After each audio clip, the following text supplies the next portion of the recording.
करनी चाहिए कुलदेवी। हमारे कुल तथा गोत्र की देवी है तो उन्हें रोजाना याद करना जरूरी है।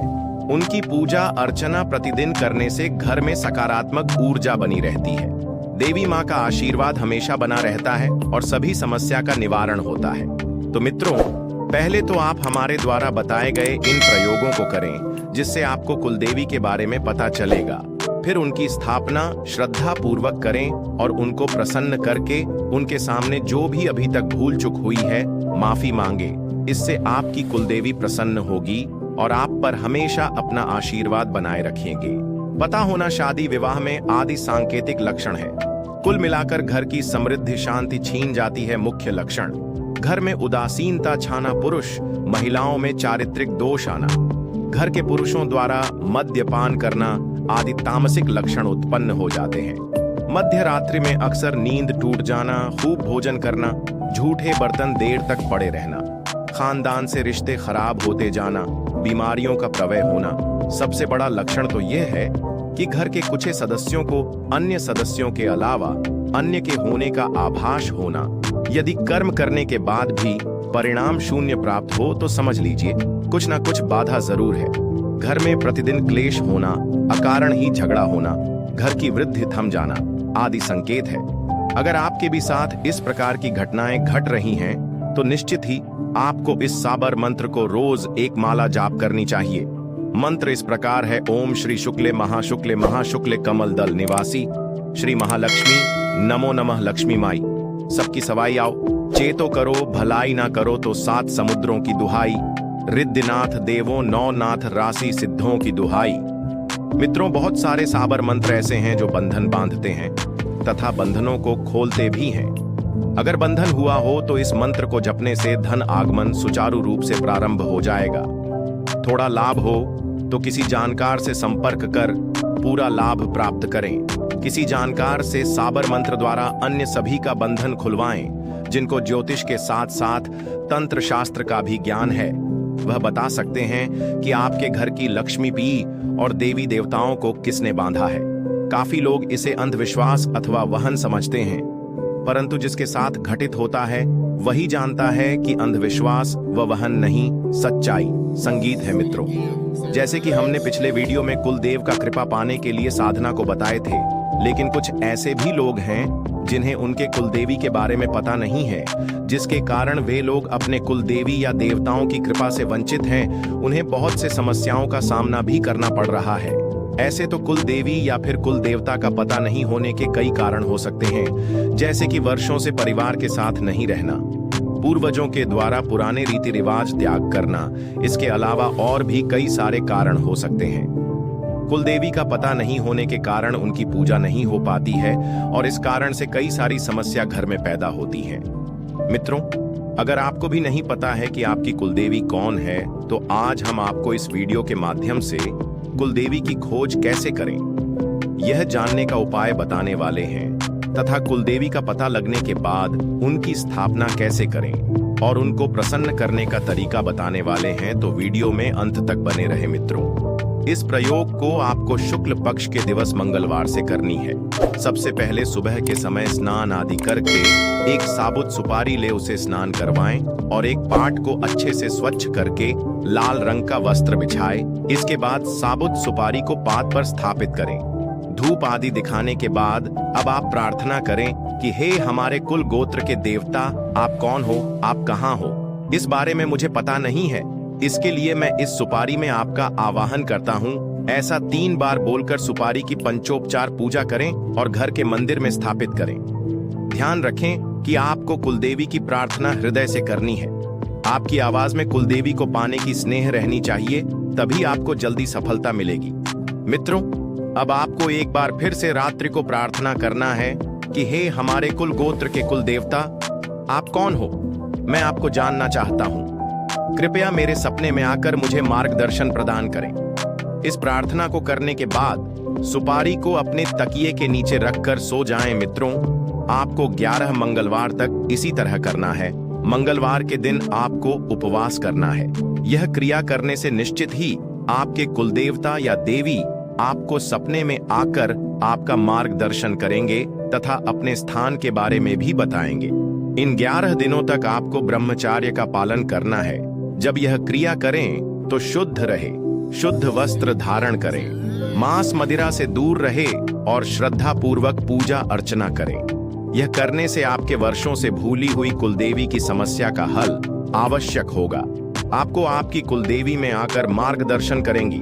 अगर आपके लिए यह विधि मुश्किल हो तो कोई बात नहीं, आप दूसरे तरीके को अपनाएं। दूसरा तरीका यह है कि आपको अपने ग्राम के आसपास या फिर आपके संपर्क में जो भी जानकार व्यक्ति हो, आप उससे सहायता ले सकते हैं। अगर कोई जानकार व्यक्ति आपको मिल जाए तो आप उस जानकार व्यक्ति से अपने कुलदेवी या फिर देवता से संपर्क जोड़ने के लिए बोलिए। वह व्यक्ति अपने सिद्ध यानी साधना से किए एकाग्र ऊर्जाओं के माध्यम से आपके कुलदेवी या फिर कुल देवता से आपका संपर्क जरूर जोड़ देंगे। जब कुलदेवी का पता चल जाए तब आपको अपने कुलदेवी की स्थापना कैसे करनी है, चलिए इसे जानते हैं मित्रों। जब आपके कुलदेवी का पता लग जाए तो आप अपने कुलदेवी के तस्वीर को सुबह के समय स्नान आदि करा के उनकी तस्वीर अपने मंदिर में स्थापित करें। देसी घी का दीपक दिखाए, धूप अगरबत्ती तथा कपूर जलाए। यह सभी करने के बाद आपको उनकी पसंदीदा प्रसाद का भोग लगाना है। उन्हें चंदन और चावल का टीका अर्पित करें। ध्यान रहे कि चावल खंडित या टूटे हुए नहीं होने चाहिए। अब उन्हें शुद्ध पुष्प अर्पित करें। बस इस प्रकार से सुबह शाम पूजा अर्चना करें और उनके समक्ष हाथ जोड़कर प्रार्थना करें। जिस तरह सभी देवी देवता की पूजा सुबह शाम करते हैं, उसी तरह कुलदेवी की पूजा भी सुबह शाम प्रतिदिन करनी चाहिए। प्रतिदिन घी का दीपक जलाकर पूजा पता कैसे लगा सकते हैं मित्रों? जिस तरह से उन्हें हवि आदि देकर संतुष्ट किया जाता है, उसी प्रकार उन्हें मंत्रों तंत्रों द्वारा बांधा भी जा सकता है, अथवा उनसे अधिक शक्तिशाली शक्तियों के प्रयोग से उन्हें त्रस्त भी किया जाता है। ऐसा अक्सर तब होता है जब कोई परिवार का सदस्य अथवा जिसे आपके परिवार की पूर्ण जानकारी हो, कोई तंत्र प्रयोग करवा रहा हो। जरूरी नहीं यह तंत्र प्रयोग वह आपको या परिवार के किसी सदस्य को परेशान करने के लिए करवा रहा हो। कभी कभी दुख से मारे लोग गलत रास्ता भी पकड़ लेते हैं सफलता या कार्य सिद्ध के लिए। ऐसे में अपने कार्य सिद्ध के लिए किए गए गलत तंत्र प्रयोग आपके परिवार के देवता आदि को बांध देते हैं। ऐसे में एक कार्य भले ही बन जाए, परंतु पूरा परिवार देवताओं के श्राप और कोप का भागी बनता है। उसके बाद वह सदस्य स्वयं भी ज्यादा सफल नहीं हो पाता। क्षणिक सफलता जरूर मिल जाती है, परंतु जीवन के दूसरे दुख और असफलता उसे जकड़ लेती है। कैसे पता करें कि देवता बंधे हुए हैं? संगीत मित्रों, इसका सीधा उत्तर तो प्रश्न शास्त्र द्वारा पता करना है। किसी ज्योतिष से मिलिए और आपको पूछना है कि प्रश्न शास्त्र से आपको यह जानकारी दे। उस पहले इस विषय में नहीं बताइएगा, उससे ही पूछे कार्य क्यों नहीं बन पा रहे हैं। यदि ज्योतिष सही में प्रश्न शास्त्र का झाता होगा तो वह बता देगा। दूसरे भी बहुत से कारण हो सकते हैं कार्य सिद्ध ना हो पाने के, यह सब भी प्रश्न शास्त्र द्वारा जाने। यदि देवता बंधन में है तो कैसे मुक्त होंगे मित्रों? इसका उत्तर सीधा नहीं है, क्योंकि इससे पहले यह जानना जरूरी है कि बंधन कैसा है, किस शक्ति आदि का है, कैसा प्रयोग हुआ है आदि को जानकार ही बंधन खुलते हैं। कुछ बंधन तो समयावधि बीत जाने पर स्वतः ही खुल जाते हैं। कुछ मामूली पूजा पाठ से तो किसी के लिए कुछ प्रयोग आदि भी करने पड़ते हैं। यह सभी इस बात पर निर्भर है कि कैसे कर्म हुए हैं बांधने के लिए और क्यों। यह सुंदर प्रश्न है, क्या घर के देवताओं को बांधा जा सकता है? मित्रों, कुछ लोगों के प्रश्न है कि घर के देवता बंधन में हैं, यह कैसे पता चलेगा? वे बंधन मुक्त कैसे हो सकते हैं? पितरों को खोलने का मंत्र, कुलदेवी को खोलने का मंत्र क्या है? इस वीडियो में सबका विस्तार से उत्तर दिया है। घर की कुलदेवी देवता, इष्ट देवता, पितृदेव आदि सहायक आत्माएं हैं जो हमारी रक्षा करती है। यह परिवार में तरक्की खुशहाली लाती है। जिस तरह से उन्हें पूजा भोग मान्यता इत्यादि से संतुष्ट किया जाता है, उसी प्रकार उन्हें मंत्रों तंत्रों के माध्यम से बंधा जा सकता है। तंत्र मंत्र की दुनिया में ऐसा सुनने में आता है कि घर बांधा गया है। घर बांधने के दो विचार होते हैं, जिसमें एक यह है कि उसमें रहने वाला स्वयं के घर को नकारात्मक ऊर्जा से दूर रखने या बाहर करने के लिए उसे बंधवा है। जिसे घर कीलन करना भी कहते हैं। इससे घर में बाह्य नकारात्मक ऊर्जा प्रवेश नहीं कर पाती या बाहर निकल जाती है। यह स्वयं की सुरक्षा, शांति, समृद्धि के लिए किया जाता है। दूसरा विचार नकारात्मक भाव के लिए व्यक्ति द्वारा होता है, अपनी विपक्षी घर के लिए, जिससे उसका शत्रुता, द्वेष, ईर्ष्या आदि हो। इस कृत्य कार्य से उसकी शांति छीन जाती है, समृद्धि विकास रूप जाता है। दूसरा कारण अपने घर की नकारात्मक ऊर्जा को अन्यत्र घर स्थापित करने की मजबूरी का अभिप्राय यह हो जाता है कि ऐसी कुछ नकारात्मक ऊर्जा होती है जिन्हें दूसरा स्थान मिले तभी वे पहले स्थान को छोड़ती हैं। ऐसे में अगला परेशान व्यक्ति विवश होकर यह कदम उठाता है। इस तरह के कृत्य कार्य से संबंधित घर में परेशानियां बढ़ जाती हैं। गृह क्लेश बढ़ जाना, बाहरी झगड़े मुकदमे होना, प्रतिभा का सदुपयोग न होना, धन की लगातार कमी होते जाना, पढ़ाई लिखाई छूट जाना या पढ़कर भी बेकार, विडंबना है। यदि किसी व्यक्ति से उसके परदादा के भाइयों के नाम पूछे जाएं तो वह बता नहीं पाता है।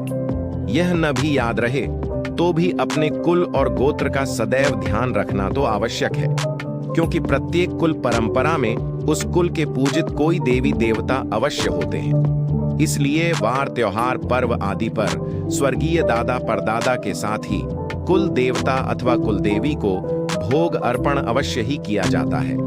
वाल्मीकि रामायण में देखने को मिलता है कि विश्वामित्र के आश्रम में विद्या अर्जित कर पुनः अयोध्या लौटने पर भगवान राम ने अपने कुल के सभी देवी देवताओं का आशीर्वाद प्राप्त करने के लिए साधना की थी। राजमहल के अंदर ही एक मंदिर में सभी देवी देवताओं की दिव्य जागृत मूर्तियां थीं।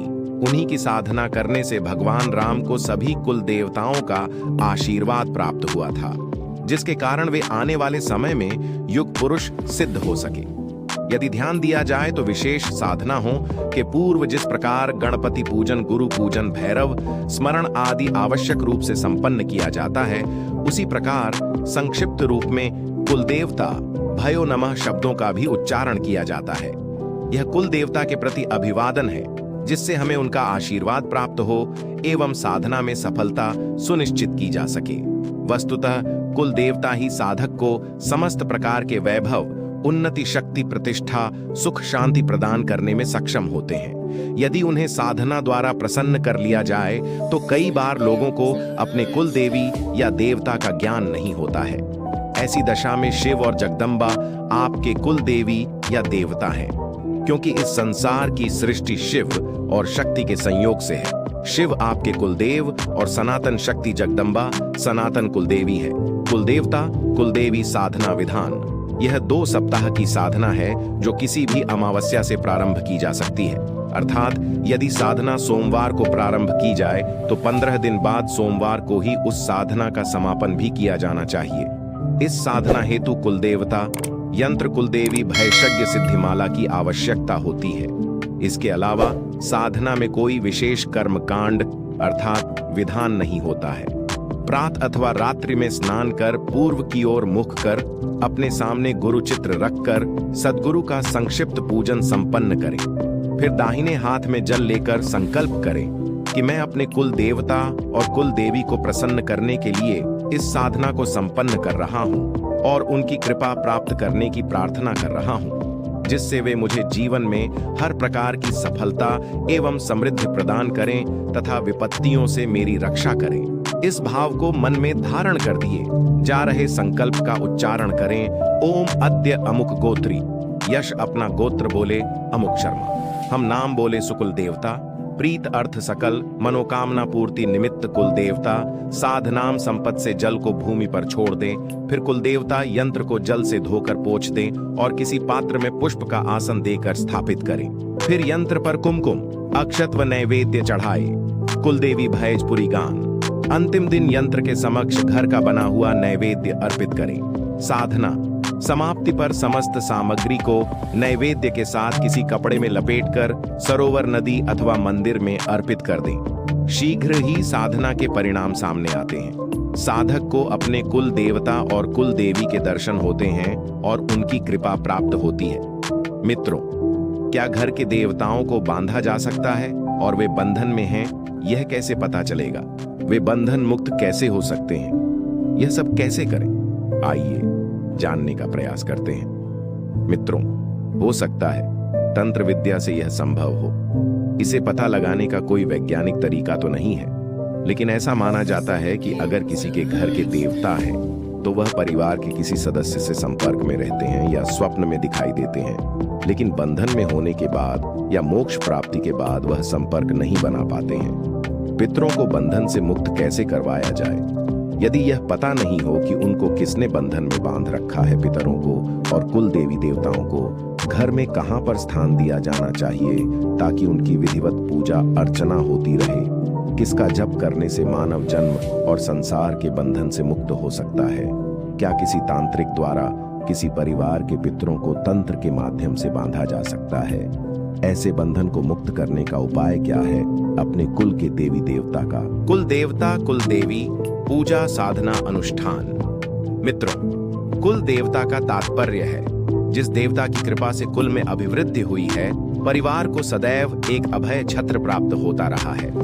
कुल देवता ही साधक को समस्त प्रकार के वैभव, उन्नति, शक्ति, प्रतिष्ठा, सुख, शांति प्रदान करने में सक्षम होते हैं। यदि उन्हें साधना द्वारा प्रसन्न कर लिया जाए तो मित्रों, आज भारत के बहुत सारे परिवारों को अपने कुलदेवी देवता के बारे में जानकारी नहीं है। इसके कारण वे अपने कुलदेवी देवता की पूजा साधना नहीं संपन्न कर पा रहे हैं। परिणाम स्वरूप ऐसे लोगों के जीवन में एक नकारात्मकता का भाव बढ़ता ही जा रहा है। हर एक जीव पूर्व संचित कर्मों के प्रारब्ध स्वरूप अगला जन्म धारण करता है और नए कर्मों से आगे की यात्रा करता है। कर्म करने के लिए मनुष्य स्वतंत्र है, पर एक शक्ति है जो जीव को सत्कर्म करने और आगे की यात्रा सफल बनाने के लिए हमेशा मार्ग दिखाकर सही रास्ते पर रखती है। वह है कुलदेवी और इष्ट देव। प्रत्येक हिंदू परिवार किसी न किसी देवी देवता या आर्षि वंशज से संबंधित है। उसके गोत्र से यह पता चलता है कि वह किस वंश से संबंधित है। मान लीजिए किसी व्यक्ति का गोत्र भारद्वाज है तो वह भारद्वाज आर्षि की संतान है। इस प्रकार हमें भारद्वाज गोत्र के लोग सभी जाति और समाज में मिल जाएंगे। इसके अलावा किसी कुल के पूर्वजों के खानदान के वरिष्ठ ने अपने लिए उपयुक्त कुल देवता अथवा कुलदेवी का चुनाव कर उन्हें पूजित करना शुरू किया। उसके लिए एक निश्चित स्थान पर एक मंदिर बनवाया जिससे एक आध्यात्मिक और पारलौकिक शक्ति से उनका कुल जुड़ा रहे और वहां से उसकी रक्षा होती रहे। किसी भी कुल में आत्मा उस कुल के देवी देवता की अनुमति के बाद ही जन्म ले सकती है और उनकी सदैव कृपा रहती है। जिस आर्षि गोत्र के पूर्वजों ने वंश वृद्धि और उन्नति के लिए जिस पारलौकिक शक्ति को पूजा हो, वह पीढ़ी दर पीढ़ी उनके रक्त में सदैव वास करती है। शास्त्रों के अनुसार कुलदेवी की कृपा के बिना कोई कार्य पूरा नहीं हो पाता है। लोग भावुक होकर अथवा आकर्षित होकर कई साधनाएं तो करते हैं, पर वह जानते नहीं कि जब आप अपनी कुलदेवी कुलदेवता को पुकारे बिना किसी भी देवी देवता की साधना करते हो तो उस साधना की फलीभूत होने की संभावना कम हो जाती है। इसके अतिरिक्त कुलदेवी कुलदेवता क्यों होते हैं? इसका उत्तर यह है कि कुल अलग है तो स्वाभाविक है कि कुलदेवी देवता भी अलग अलग ही होंगे। हजारों वर्षों से अपने कुल को संगठित करने और उसके अतीत को संरक्षित करने के लिए ही कुलदेवी और देवताओं को एक स्थान पर स्थापित किया जाता था। वह स्थान उस वंश या कुल के लोगों का मूल स्थान होता था। चक्र, जन्म, विवाह आदि मांगलिक कार्यों में कुलदेवी या देवताओं के स्थान पर जाकर उनकी पूजा की जाती है या उनके नाम से स्तुति की जाती है। जिन लोगों को अपने कुलदेवी और देवता के बारे में नहीं मालूम है या जो भूल गए हैं, वे अपने कुल की शाखा और जड़ों से कट गए हैं एवं बिना जड़ के वृक्ष की तरह फल फूल नहीं पाते हैं। पूजा के अभाव में आपके जीवन में समस्याओं का चक्कर लगा रहता है। ऐसा भी देखने में आया है कि कुल देवी देवता की पूजा छोड़ने के बाद कुछ वर्षों तक तो कोई विशेष परिवर्तन नहीं होता, लेकिन जब देवताओं का सुरक्षा चक्र हटता है तो परिवार में घटनाओं और दुर्घटनाओं के योग शुरू हो जाते, सफलता रुकने लगती है। ऐसे स्थिति में गृह कलह, उपद्रव व अशांति आदि शुरू हो जाती है और वंश आगे चल नहीं पाता है। कुलदेवी की कृपा के बिना आनुवांशिक बीमारी पीढ़ी में आती है। एक ही बीमारी के लक्षण सभी लोगों को दिखते हैं। मानसिक विकृतियां अथवा स्ट्रेस, पूरे परिवार में आना कुछ परिवार याशी की ओर इतने बढ़ जाते हैं कि सब कुछ गवा देते हैं। ब भी गलत मार्ग पर भटक जाते हैं। शिक्षा में अड़चनें आती है। किसी परिवार में सभी बच्चे शिक्षित होते हैं, फिर भी जॉब सही नहीं मिलती। कभी तो किसी के पास पैसा बहुत होता है पर मानसिक शांति नहीं होती है। यात्राओं में अपघात होते हैं अथवा अधूरी यात्रा होती है।